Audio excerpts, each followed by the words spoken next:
I'm going to be building a beat using 3 elements: drum, samples, and bass. We're going to be exploring SubFactory, which is a new bass plugin from Akai, which is honestly the go-to plugin instrument if you're looking for good sounding bass. And also, as I'm building a beat, I do want to go over a few things with the MPC 3.0, clarifying some issues that I had with drum programs. So I'm going to go through and build a beat, talk, hang out with you guys, and have a good time. All right, so right off the start, I want to clarify this situation that I had with drum programs. Also, auditioning and listening to different programs.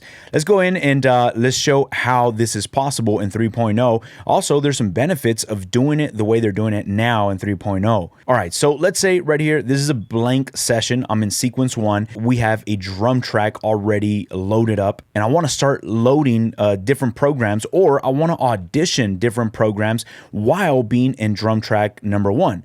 I go to browser, I'm going to go into my SD card, and I have a folder right here, a collection of vinyl chops that I put together a while ago. And if I jump into this collection of vinyl chop programs that I created, I click in here, and I'm going to go from this all view, and I want to just look at programs. So I hit this 4 square icon, and now I'm only looking at programs. Let's say I want to audition these and listen to them before I load them up into this track. Well, back then, what I was doing was just loading up multiple drum programs into my project, which was probably taking up some RAM as I was doing that process. And then once I had those projects loaded, I would bang through them as I'm just selecting my program while being on the same track. What I just found out is, let's say I want to listen to this Pueblo vocals track. I load it, I click it, and now I have it right here on the pads.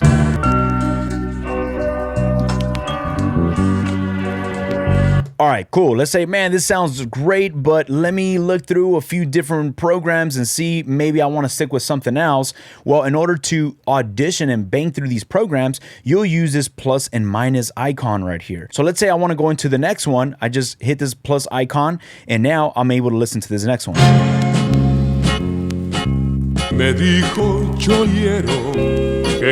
Let's say I want to keep banking through. I hit the plus icon.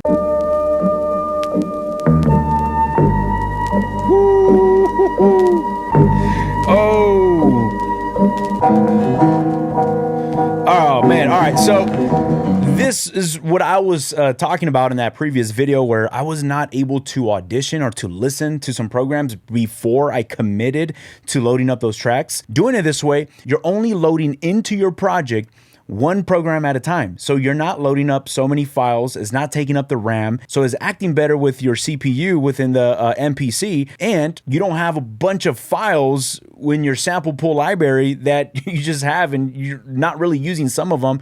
This is only selecting the ones that you want to stick with. I want to stick with this one called Doctor.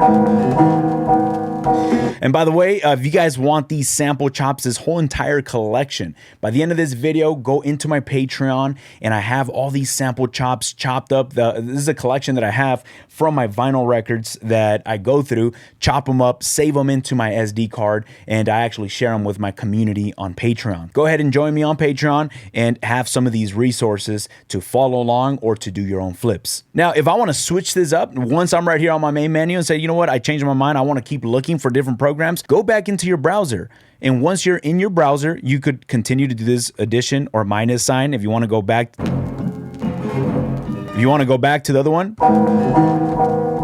So it's really simple. That is honestly a better way. Previously, again, I don't have tens of files in my sample pool library. I just stick with the one that I want to use. All right, so let's go ahead and create a new track, and I want to load up some drums. I'm actually going to create a drum program. Now that I have this, I go into my browser, and I'm going to jump into this SD card, go into this Mulate folder, and right here I have this Mulate Breaks Volume 4.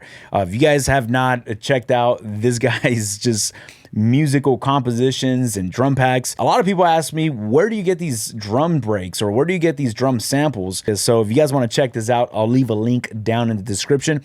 As you hear me banking through some of these drum breaks, you're probably going to want to check some out, so I'll leave a link down in the description.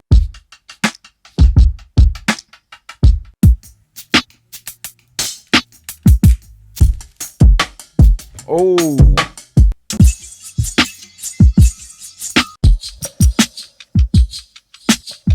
let me jump back to track number 1 and listen to this melodic program chops that I had right here.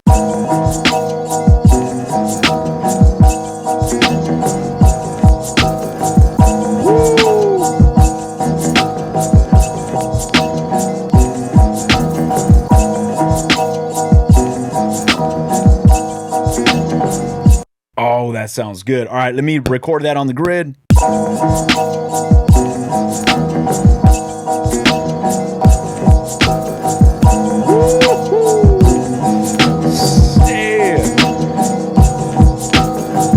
Nice. Now I'm going to jump into track number 3, create a new track, where you'll see down here in the bottom left-hand side, and I'm going to create a plugin instrument. And now being right here in a plugin instrument, to select the actual plugin, the instrument that you want to go with, hit this plugin icon, and right here you're going to have your collection. If you have purchased some plugin instruments from Akai, you'll see them loaded up right here. I'm going to go right here to SubFactory. I'm going to leave a link down in the description. I know you guys are going to love this SubFactory. It sounds awesome. If you want bass that you can feel and hear, SubFactory is where it's at. I'm going to load up a few different presets and see which one sounds best.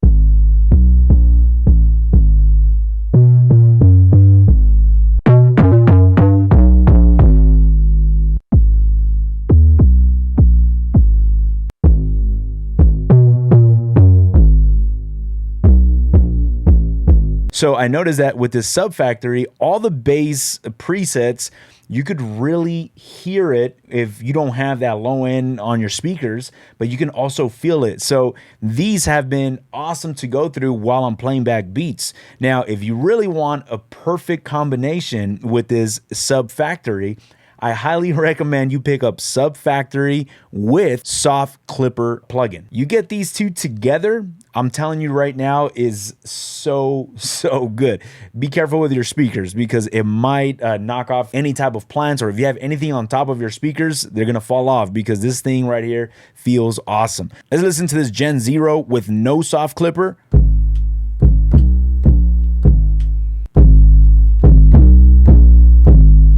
So yes, that's why I say paired up with Soft Clipper, it just rattles so good. Let's listen to it with the beat. Woo!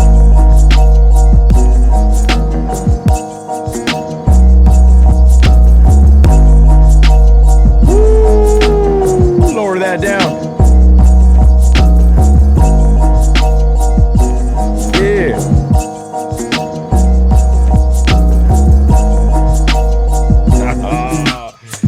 All right, so right there we have those 3 tracks: drums, bass, and sample.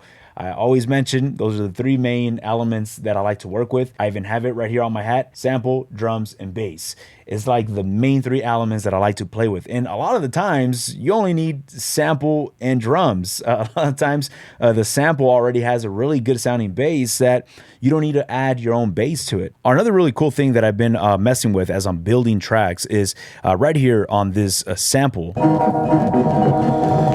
If I want to add some plugins, I open up this Channel XL strip right here. I have 4 instances of plugins. In reality, you actually have 8 instances of plugins. Why? Because right now I have this sample chop track going out of outputs 1 and 2, which is my master bus.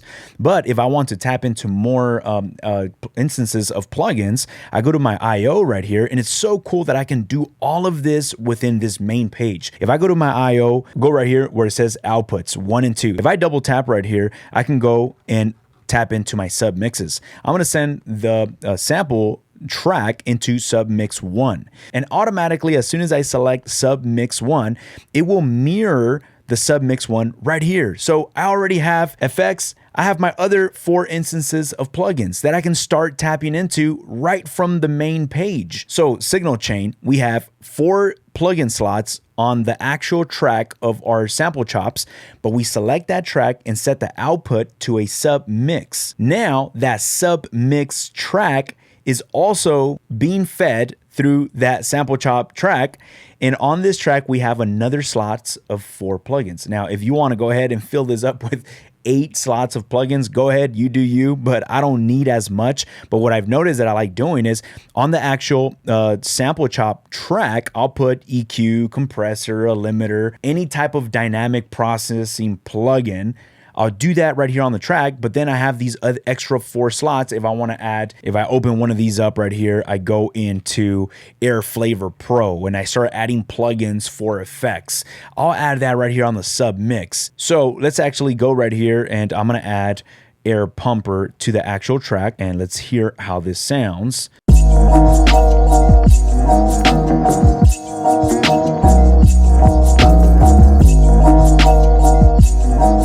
So it's giving me that ducking effect, almost like if it's being sidechained, but I'm not sidechaining this.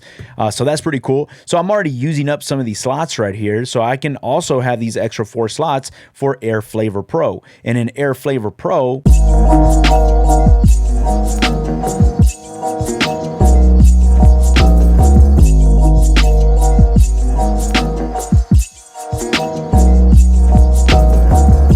and what makes this even better is if you tap into your Q links, you go to project 1 and right here within your Q links, you can start going to Q link edit and you can start editing these Q links. Let's add or assign a parameter right here. Where is this parameter that you want to assign? Where is it located? Is in my submix, submix 1, and is in my insert 1. And right here, I have that Air Flavor Pro. So it's asking me which parameter of Air Flavor Pro do I want this Q link to adjust. I want this to be my high pass frequency knob. Boom, global high pass.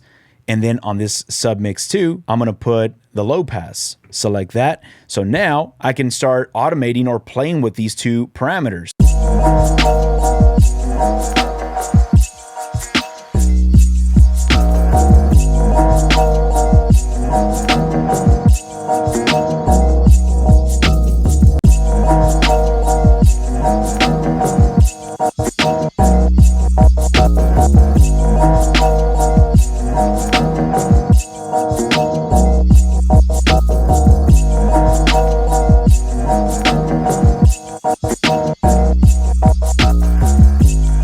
There's a lot you can do when it comes down to exploring and just being creative, thinking about different ways to route your signal.